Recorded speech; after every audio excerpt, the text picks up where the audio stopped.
नमोस्तु महाराज जी। अध्यात्म और ध्यान, इनमें क्या अंतर होता है? अध्यात्म व्यक्ति अपने आत्मा में स्थिर होने का प्रयास करता है और ध्यान में व्यक्ति अपने लक्ष्य को साधता है। ध्यान ध्येय से बनता है और अध्यात्म में अपने आप को निराकुल हो जाना, अपने आप में स्थिर हो जाना, मोक्ष भी भूल जाओ, संसार भी भूल जाओ, पर्याय पर्यायी संबंध खत्म हो जाए, गुण गुणी संबंध खत्म हो जाए। मात्र एक जहां है अपने आप टंकोत्कीर्ण एक ज्ञायक स्वरूप में स्थिर होने का नाम अध्यात्म होता है। समय सार के प्रारंभ की गाथाओं में जो रत्नत्रय में स्थित है वह स्वयं समय सार में स्थित है और जो पुद्गल प्रदेशों में स्थित है वो पर समय।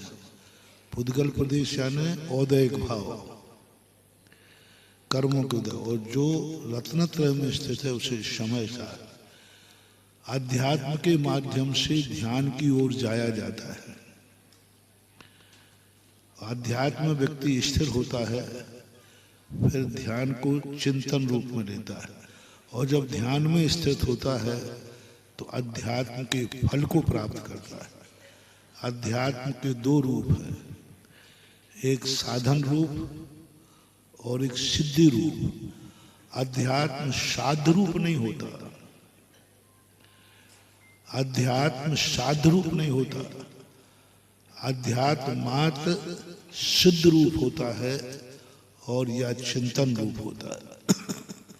चिंतन रूप जो अध्यात्म होता है वह साधन रूप अध्यात्म है।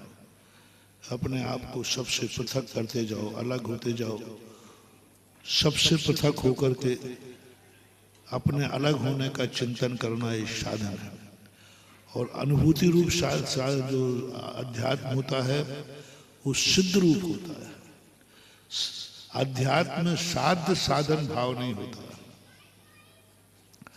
अध्यात्म में कारणकारी भाव नहीं होता, अध्यात्म में पर्याय पर्यायी भाव नहीं होता, अध्यात्म में गुण गुणी संबंध नहीं होता, अध्यात्म में कोई संबंध होता ही नहीं।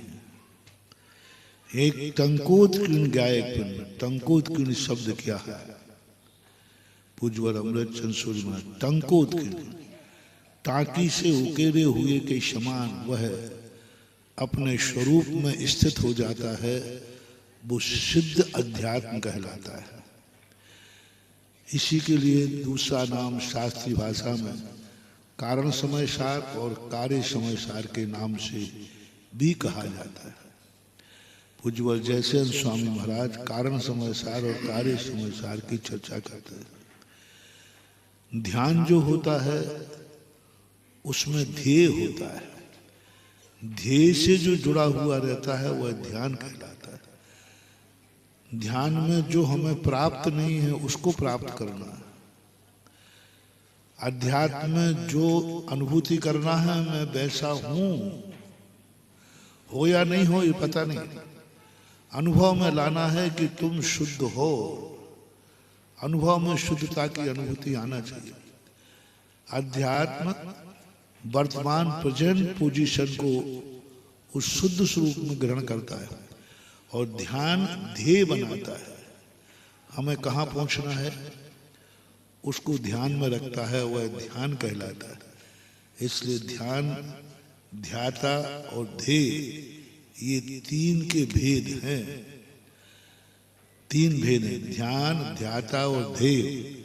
अध्यात्म में ना ध्यान है, ना ध्याता है, ना ध्येय। ये भाव भी नहीं आना चाहिए कि मैं ज्ञाता हूं। ध्यान ध्याता ध्येय को न विकल्प वच भेदन चाहा। जहां ध्यान ध्याता ध्येय को न विकल्प वच भेदन तहा।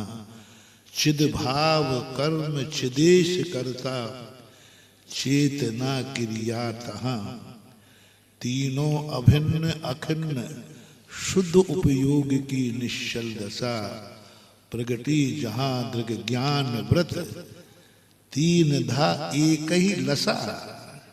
कितनी बजे? दृग ज्ञान चार तीनों एक ही लसा। लसा है ना, एक मेक हो गए। ये अध्यात्म की दशा है, ध्यान की दशा नहीं है। ध्यान में तो व्यक्ति द्रव्य से द्रव्यांतर, पर्याय से पर्यायांतर, गुण से गुणांतर, शब्द से शब्दांतर, तो ध्यान और ध्यान ये दोनों में अंतर समझना चाहिए।